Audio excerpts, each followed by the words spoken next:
এই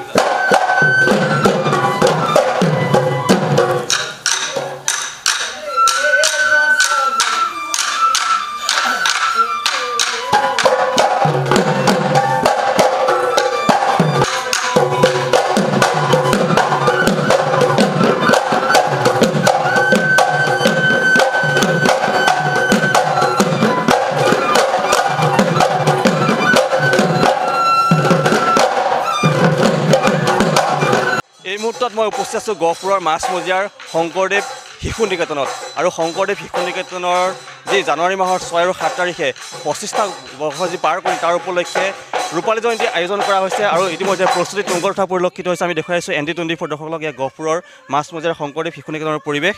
কেমেৰা সহযোগী নিবিৰ আছে, পৰিৱেশ দেখাব। এয়া হৈছে গহপুৰৰ শংকৰদেৱ শিশু নিকেতনৰ বাকৰিৰ পৰিৱেশ আৰু জানুৱাৰী মাহৰ 6 আৰু 7 তাৰিখে বৰ্ণাঢ্য কাৰ্যসূচীৰে তেওঁলোকে ৰূপালী জয়ন্তী সমাৰোহৰ আয়োজন কৰিছে আৰু ইতিমধ্যে বিদ্যালয় চৌহদত প্ৰাক্তন ছাত্ৰ ছাত্ৰীসকলকে আদি কৰি বিভিন্ন পঢ়ি থকা ছাত্ৰ ছাত্ৰীসকলৰ বিভিন্ন প্ৰতিযোগিতাৰ যি প্ৰস্তুতি সেয়া ইতিমধ্যে আৰম্ভ হৈছে। আমি দেখুৱাই আছোঁ এয়া শংকৰদেৱ শিশু নিকেতনৰ বাকৰিৰ পৰা আৰু এয়া বিহুৰ কিছু পৰিৱেশ। এয়া হৈছে শংকৰদেৱ শিশু নিকেতনৰ প্ৰাক্তন ছাত্ৰ ছাত্ৰীসকলৰ কিছু বিহু নৃত্যৰ পৰিৱেশ আমি দেখুৱাইছোঁ আৰু উদযাপন সমিতিৰ বিষয়ববীয়াসকল আছে। মই আপোনাৰ ওচৰলৈ আহিছোঁ, কওকচোন, যিহেতু 6 আৰু 7 তাৰিখে ৰূপালী জয়ন্তী সমাৰোহ আয়োজন কৰিছে, প্ৰস্তুতি কিমান হৈছে? ধন্যবাদ। পোনপ্ৰথমে নৱবৰ্ষৰ শুভেচ্ছা প্ৰদান কৰিছোঁ আৰু ধন্যবাদ জ্ঞাপন কৰিছোঁ। আজি আমাৰ ৰূপালী জয়ন্তী সমাৰোহৰ প্ৰাক্ষণত আপোনালোক আহি পেলাই আমাৰ যি প্ৰস্তুতি, সেই প্ৰস্তুতি বুজ ল'বলৈ আহিছে, তাৰ বাবে আমি কৃতজ্ঞতা জ্ঞাপন কৰিছোঁ। আমি আপোনালোকে নিশ্চয় গম পাইছে, অহা জানুৱাৰী 6 আৰু 7 তাৰিখে আমাৰ নিকেতনৰ ৰূপালী জয়ন্তী সমাৰোহভাগ আমি উদযাপন কৰাৰ সিদ্ধান্ত গ্ৰহণ কৰিছোঁ আৰু সেই আমাৰ পুৱা 8:30 বজাত আমাৰ পতাকা উত্তোলনৰ কাৰ্যসূচী আৰম্ভ হ'ব। তাৰ পাছতে আমাৰ বৃক্ষৰোপণ, স্মৃতি তৰ্পণ আৰু 11 বজাৰ পৰা আমাৰ প্ৰাক্তন ছাত্ৰ ছাত্ৰীসকলৰ সমাৰোহ অনুষ্ঠিত হ'ব আৰু ৰাতিলৈ প্ৰাক্তন ছাত্ৰ ছাত্ৰীসকলৰ দ্বাৰা আমি সাংস্কৃতিক অনুষ্ঠানৰ আয়োজন কৰিছোঁ আৰু পিছৰ কাৰ্যসূচী হ'ল 7 তাৰিখৰ কাৰ্যসূচী। 7 তাৰিখে পুৱা 8:45 আমাৰ শোভাযাত্ৰা আছে। তাৰ পাছতে আমি 11 বজাৰ পৰা আমাৰ মুকলি সভা আছে। আমি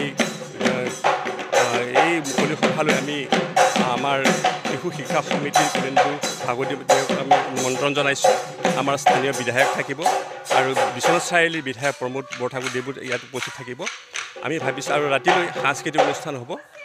আমি আশা কৰিছোঁ যে সমূহ কাৰ্যসূচীৰে ৰাইজে যাতে আমাক সঁহাৰি আগবঢ়ায়, শান্তিপূৰ্ণভাৱে আমি এই সমাৰোহভাগ আমি সমাপন কৰাৰ সকলো ফালৰ পৰা আমি চেষ্টা কৰিছোঁ আৰু শেষত আমি আপোনালোকৰ তৰফৰ পৰা সদৌতি ৰাইজক আমি বিনম্ৰভাৱে নিমন্ত্ৰণ জনাইছোঁ।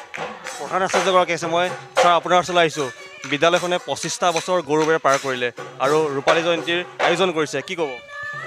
নমস্কাৰ, মই জয়তে আপোনালোকৰ চেনেলৰ জৰিয়তে সকলোলৈকৈ মোৰ এই নিকেতনত দিয়া শ্ৰদ্ধা মৰম তাৰ কাৰণে মই কৃতজ্ঞতা স্বীকাৰ কৰিছোঁ আৰু 1998 চনৰ পৰা এই আজিলৈকে নিকেতনত থাকি ৰাইজৰ যি উৎসাহ, ৰাইজৰ যি মৰম, যি আশীৰ্বাদ, এয়া নথৈ স্বীকাৰ কৰিবলগীয়া হৈছে। কাৰণ তেখেতলোকৰ আদৰ্শৰ জগতেই, তেখেতলোকৰ অনুপ্ৰেৰণাতেই আজি নিকেতনখনে 25টা বৰ্ষৰ ৰূপালী জয়ন্তী সমাৰোহভাগ দুদিনীয়া কাৰ্যসূচী উদযাপন কৰিম আৰু সকলো অভিভাৱক, প্ৰাক্তন ছাত্ৰ ছাত্ৰী, প্ৰাক্তন অভিভাৱক অভিভাৱিকাসকলো যিটো উৎসাহ উদ্দীপনা দেখাইছে, মই নথৈ আনন্দিত হৈছোঁ। মই সকলোলৈকে এই আপোনালোকৰ জৰিয়তেই তেখেতলোকৰ উৎসাহ উদ্দীপনা সদায় থাকক, নিকেতনখন আৰু আগবাঢ়ি যাওক, এই কামনা কৰি মই ভগৱানৰ ওচৰত প্ৰাৰ্থনা জনাইছোঁ। ৰূপালী জয়ন্তী সমাৰোহভাগ যাতে সুন্দৰভাৱে পাৰ হয়। কেমেৰা সহযোগী পুনৰ পৰিৱেশ দেখাব নোৱাৰিছোঁ। এয়া হৈছে গহপুৰৰ শংকৰদেৱ শিশু নিকেতনৰ বাকৰিৰ পৰিৱেশ আৰু জানুৱাৰী মাহৰ 6 আৰু 7 তাৰিখে বিদ্যালয়খনৰ যি 25টা বছৰ গৌৰৱ উজ্জ্বল 25টা বছৰ পাৰ হ'ল, তাৰ উপলক্ষে ৰূপালী জয়ন্তী সমাৰোহ আয়োজন কৰা হৈছে, যাক লৈ এতিয়া ছাত্ৰ ছাত্ৰীসকলৰ মাজত এক আনন্দমুখৰ পৰিৱেশে বিৰাজ কৰিছে আৰু শিক্ষক আৰু মই আপোনাৰ ওচৰলৈ ছাৰ কি ক'ব বিচাৰিব 25টা বছৰ গৌৰৱ উজ্জ্বল পাৰ হ'ল কি ক'ব ধন্যবাদ আপোনালোকক প্ৰথমতে আমি নিকেতন পৰিয়ালৰ তৰফৰ পৰা কৃতজ্ঞতা জ্ঞাপন কৰিছোঁ আমাৰ প্ৰস্তুতি হৈছে 1998 চনত প্ৰতিষ্ঠিত হোৱা এই শংকৰদেৱ শিশু নিকেতনে সুদীৰ্ঘ প্ৰতিষ্ঠা বৰ্ষ অতিক্ৰম কৰিলে আৰু প্ৰতিটো অনুষ্ঠানৰে ইতিহাস শ্ৰৱণ কৰাৰ নিমিত্তেই 25 বছৰত ৰূপালী জয়ন্তী সমাৰোহ উদযাপন কৰে আমিও উদযাপন কৰিছোঁ ইয়াৰ লগত জড়িত ব্যক্তিসকলৰ ত্যাগ আৰু বদান্যতাক স্বীকাৰ কৰা আৰু পৰৱৰ্তী বছৰসমূহত ইয়াৰ ইতিহাসত নতুন নতুন দিশ সংযোগ কৰাৰ এটা প্ৰয়াস আছে 2024 বছৰত এই নিকেতনখনত আমি উচ্চতৰ মাধ্যমিক শাখা খোলাৰ পোষকতা কৰিছোঁ আৰু সেই বিষয়ে আমি পৰিচালনা সমিতি আৰু অসম শিশু শিক্ষা সমিতিৰ লগতো যোগাযোগ কৰিছোঁ আমাৰ প্ৰথম কাৰ্য হ'ব ৰূপালী জয়ন্তী সমাৰোহ ভাগ নিয়াৰিকৈ আৰু সুন্দৰভাৱে পৰিচালনা কৰা আৰু তাত আপোনালোকৰ পূৰ্ণ সহযোগিতা আমি বিচাৰিছোঁ গহপুৰীয়া ৰাইজে যথেষ্ট পৰিমাণে সহায় আগবঢ়াইছে সন্মুখ ৰাইজলৈ আমি এই অনুষ্ঠানৰ যোগেদিয়ে কৃতজ্ঞতা জ্ঞাপন কৰিছোঁ ধন্যবাদ আপুনি শুভাকাংক্ষী হিচাপে কি ক'ব বিচাৰিব নহয় গহপুৰৰ শংকৰদেৱ শিশু নিকেতন যিহেতু 25 বছৰ অতিক্ৰম কৰিছে সেয়েহে যি ৰূপালী জয়ন্তী উৎসৱ পাতিছে এই ৰূপালী উৎসৱৰ জৰিয়তে মই ভাবোঁ যে ইয়াত পঢ়ি থকা ছাত্ৰ ছাত্ৰী প্ৰাক্তন যিসকল ছাত্ৰ ছাত্ৰী আছে তেওঁলোক আহিব আৰু কোন কোন ক্ষেত্ৰত এই বিদ্যালয়ত পঢ়ি থকা ছাত্ৰ ছাত্ৰীসকল প্ৰতিষ্ঠা লাভ কৰিছে সেই কথাও স্পষ্ট হ'ব আৰু সমান্তৰালকৈ অসমীয়া ভাষা সাহিত্য সংস্কৃতিৰ বাবে শংকৰদেৱ শিশু নিকেতনৰ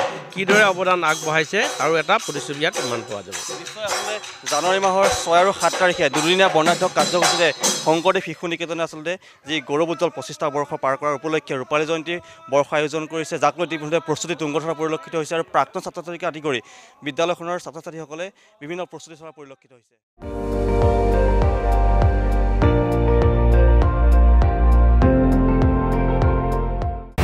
আপুনি চাই আছে ND24 সৰ্বশ্ৰেষ্ঠ নহয় সৰ্বোত্তমৰ দৌৰ